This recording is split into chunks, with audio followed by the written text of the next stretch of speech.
আপনি আজকে প্রধানমন্ত্রী হন, তাহলে আপনি বুঝতে পারবেন আপনি স্বাধীন নন, আপনি গোলাম।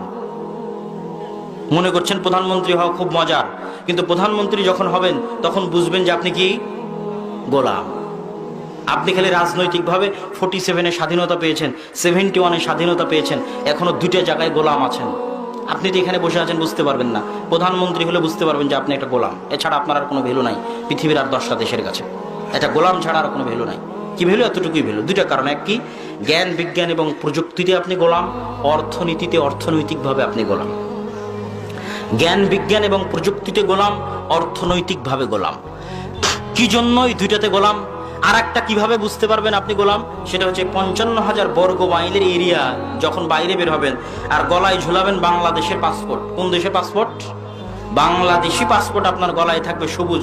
কি গর্ব, সবুজ পতাকা। ওই সবুজ পতাকার গর্বের পাসপোর্ট যখন গলায় থাকবে, তখন এই 55,000 বর্গ মাইলের বাইরে বের হলে বুঝবেন আপনি গোলাম। আর ইন্ডিয়া ঢুকতে গেলেও বুঝবেন গোলাম। পৃথিবীর 8-10টা দেশে ঢুকতে গেলে বুঝবেন গোলাম। যাদের খেলা নিয়ে আমাদের যুবকেরা লাফালাফি করতেছে, এই সমস্ত দেশে ভিসার আবেদন করলে ভিসাই হবে না, রিজেক্ট হয়ে যাবে।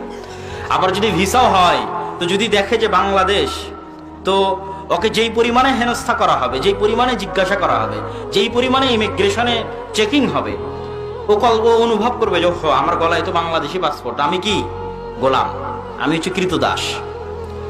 এটা কিসের জন্য? আপনি হচ্ছেন থার্ড ওয়ার্ল্ড কান্ট্রি, তৃতীয় বিশ্বের দেশের নাগরিক।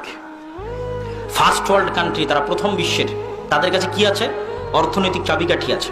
তাদের কাছে কি আছে? জ্ঞান বিজ্ঞানের প্রযুক্তি আছে। কিভাবে আছে? আমার এবং আপনার চাইতে 100 বছর এগিয়ে এবং 50 বছর এগিয়ে। 100 এবং 50 বছর এগিয়ে তাদের কাছে জ্ঞান বিজ্ঞান আছে, আমাদের কাছে কি ছিল না? ছিল। আপনারা স্পেনের ইতিহাস পড়েন, বাগদাদের ইতিহাস পড়েন। স্পেন এবং বাগদাদের ইতিহাস যদি পড়েন, আজকের অক্সফোর্ড বিশ্ববিদ্যালয় কখন প্রতিষ্ঠা হয়েছে? 1200 খ্রিস্টাব্দে প্রতিষ্ঠা হয়েছে। তারও 500 বছর আগে 700 খ্রিস্টাব্দে স্পেনের গ্রানাডায়, স্পেনের কর্ডোভায় 20-25টা করে বিশ্ববিদ্যালয় ছিল। খলিফা হাকামের সময় 3 লক্ষ ছাত্রছাত্রী গ্রানাডায় পড়াশোনা করত, এবং খলিফা হাকামের সময় লাইব্রেরিতে 10 লক্ষ বই ছিল। অক্সফোর্ড বিশ্ববিদ্যালয়ের প্রতিষ্ঠার 500 বছর আগের কথা বলা হচ্ছে। কত উন্নত এবং কত উন্নত প্রযুক্তি এবং জ্ঞান বিজ্ঞান মুসলমানদের কাছে ছিল, সেই যুগের কথা আমি বলছি। কিন্তু মুসলমানদের মধ্যে আর আজকের যাদের কাছে জ্ঞান বিজ্ঞান আছে, তাদের মধ্যে পার্থক্য দুই জায়গায়। মুসলমানদের কাছে যখন জ্ঞান বিজ্ঞান ছিল, তখন মুসলমানেরা জ্ঞান বিতরণে কার্পণ্য করেনি। আপনার কাছে, আপনি আমার কাছে হিন্দু হন, বৌদ্ধ হন, খ্রিস্টান হন, সাদা চামড়ার হন, কালো চামড়ার হন, আমার কাছে পড়তে এসেছেন, আমি আপনাকে পড়াবো, ফি সাবিলিল্লাহ পড়াবো, বিনা টাকায় পড়াবো। এটা হচ্ছে সেই যুগে মুসলমানদের রীতিনীতি ছিল। বুঝতে পারছেন?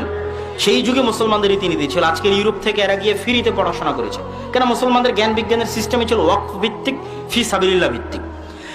আজকে জ্ঞান বিজ্ঞান যাদের কাছে আছে, তারা জ্ঞান বিজ্ঞানকে কক্ষিগত করেছে, দিবে না, আপনাকে শিখাবে না। গোটা বাংলাদেশ বিক্রি করে দিল, আপনাকে ওই পরিমাণ জ্ঞান দিবে না যে পরিমাণ জ্ঞান তার কাছে আছে, দিবে না। এমনকি এরকমও ঘটনা আছে, একটা মুসলিম দেশ ওই প্রথম বিশ্বের কাছ থেকে উন্নত প্রযুক্তির বিমান ক্রয় করেছে, যুদ্ধ বিমান। সেই যুদ্ধ বিমান নষ্ট হয়ে গেলে ঠিক করার প্রযুক্তিটাও তাদের দেয়নি। বলেছে নষ্ট হয়ে গেলে আমাদের কাছে পাঠাবা, আবার ফি দিবা, আমরা আবার ঠিক করে তোমার কাছে পাঠাবো। তাহলে এটা হচ্ছে জ্ঞান বিজ্ঞান এবং প্রযুক্তির দাসত্ব। তারা অল্প অল্প করে জ্ঞান বিজ্ঞান আপনাকে শিখাবে, আর তার বিনিময়ে কোটি কোটি করে টাকা নিবে। বুঝতে পেরেছেন? আপনাকে অল্প অল্প শিখাবে, টাকা নিবে অনেক বেশি করে, এবং এইটার মাধ্যমে আপনাকে গোলাম বানিয়ে রাখবে। কিন্তু এর দোষ আমি কোনো সময় তাদের দিতে চাই না। এর দোষ হচ্ছে আমাদের। কি জন্য? আমাদের। তারা যে জ্ঞান বিজ্ঞান আবিষ্কার করেছে, ওই জ্ঞান বিজ্ঞান তাদের কাছেই শিখতে হবে, তাদের মাথায় আছে। আর আমাদের এখানে যে সমস্ত যুবক ছাত্র বসে আছে, এদের মাথায় নাই। কথা মিথ্যা। এ কথা কি? মিথ্যা। তারা যদি আবিষ্কার করতে পারে, এরা পারে না?